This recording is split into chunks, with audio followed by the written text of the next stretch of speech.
What if I told you one of America's oldest standing homes is right here in North Carolina? It was here before the Revolution ever began, long before George Washington ever became president, long before the United States was ever established, and North Carolina declared independence. A German immigrant built a stone house that is still standing to this very day. So, how has this home survived wars, weather, and nearly 260 years of history? You're going to want to stay tuned on this episode of Echoes of Freedom to find out. You hear that? That's the Echoes of Freedom.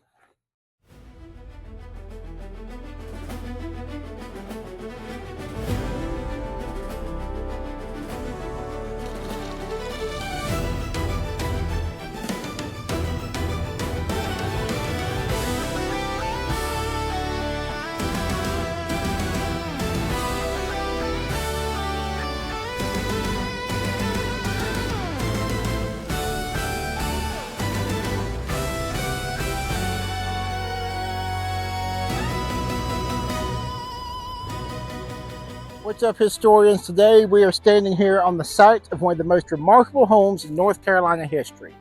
Behind me here is the old stone house, also known as the Michael Braun house. This house was built in 1766 and is the oldest standing structure in Rowan County and one of the oldest surviving homes in North Carolina's Piedmont region. When the house was completed, America was not even a country yet. In fact, this house was built 10 years before the signing of the Declaration of Independence. So it's a living testament to American history. King George III sat on the British throne. The Declaration of Independence, like I said, was still 10 years away. And the frontier of North Carolina was pushing westward into what many settlers considered the wilderness. So let's tell a story here. And our story is going to begin with a man named Michael Braun, a German immigrant who traveled south during the Great Wagon Road, or along the Great Wagon Road into the North Carolina backcountry. Forgive me one moment. This is take two. My mic died before I even got through the last one. So I did the whole take with no audio. Forgive me for checking. But let's continue on with our story. Like many German Scottish settlers who came to Rowan County in the mid 1700s, Braun was looking for an opportunity of fertile land and a place to build a future.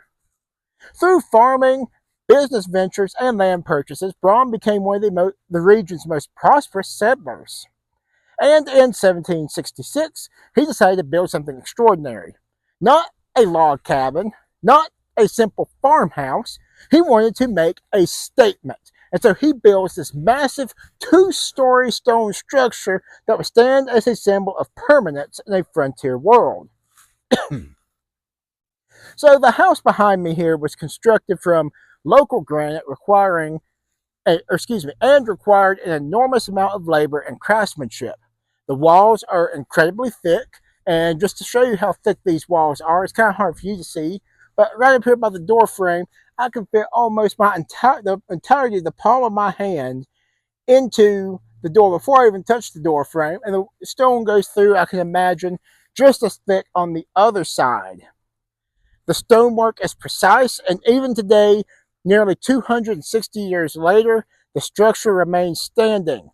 Historians have described it as one of the finest examples of German colonial architecture in the southeast.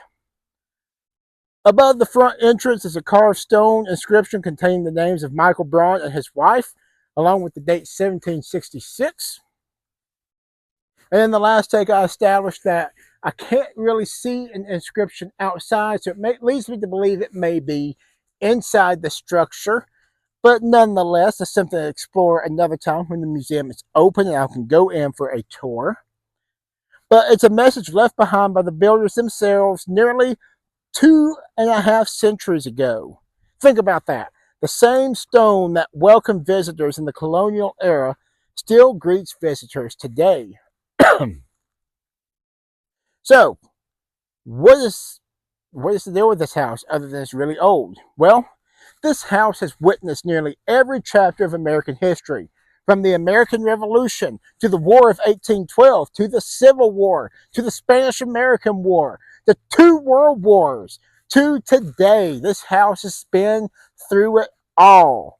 Local tradition even suggests that British troops passed through this area during the Revolutionary War, and whether they stopped here or simply traveled by does not matter, but this home stood watch as America fought for its independence. When Rowan County was helping shape revolutionary sentiment through documents like the Rowan Resolves, this house was already nearly a decade old. Oh good, this mic's going to work.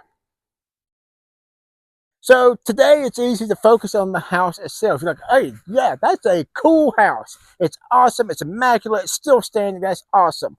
But we tend to forget that this was more than a house. The property was much larger than what it is here today.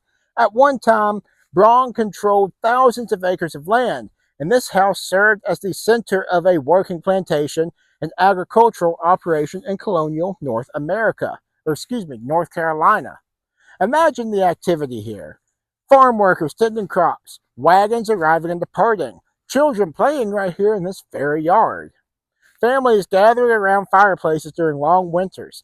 See, this wasn't a museum, this was a home. Perhaps the most incredible part of the story is that the old stone house almost didn't survive. By the early 20th century, the structure had fallen into serious disrepair. It sat neglected for years, and at one point, there were even discussions about tearing it down and using the stone elsewhere. Thankfully, preservationists and local historians stepped in, and that's the importance of Echoes of Freedom. This is what we do.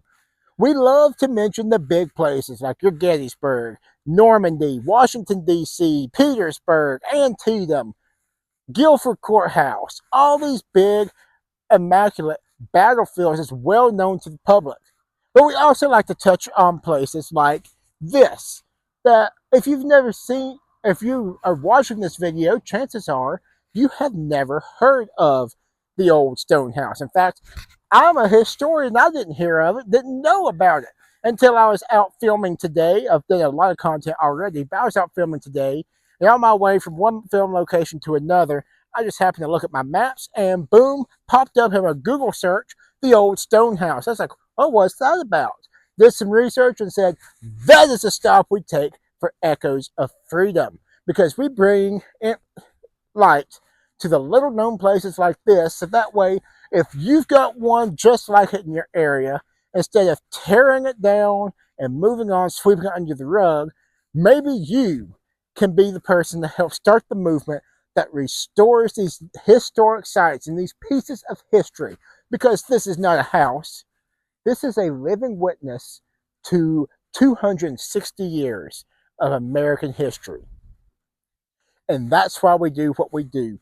I can hear the echoes of freedom screaming off these walls saying, I was there, I was there, I was there. I saw that, I witnessed that, I was part of that, I was here. That's the Echoes of Freedom. That's the mission for the Echoes of Freedom. And so, with the help of preservationists and local historians, this house was fully restored and eventually preserved as a museum, ensuring that future generations could experience one of North Carolina's greatest colonial landmarks. So, standing here today, it's hard to imagine just how much history these walls have seen. This house was already old when Thomas Jefferson was alive. It survived the birth of a nation. It survived wars, economic hardships, neglect, and the passage of time. And despite all of that, she still stands in all of her beauty. The old stone house reminds us that history isn't always found in famous cities or on great battlefields. Sometimes it's found out here in the backwoods, and it's found in the homes of people who built and the lives that they lived, along with the legacies they left behind. So remember, historians, that every stone in this house has a story to tell. And for nearly 260 years, these stories have been waiting for us to listen. If you want to learn more, check us out online, www.echoesoffreedom.us. You can learn more, you can watch more content, and see things just like the old stone house.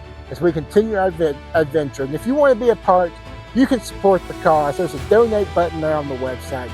We'd love you to support our travels as we shed light on little places like this. And if you have a place just like the old stone house near your area that you think we should cover, drop that into the website. We would love to come out and visit. We will see you all, as always, on the next adventure. I'm Smith McNeil. This is Echoes of Freedom.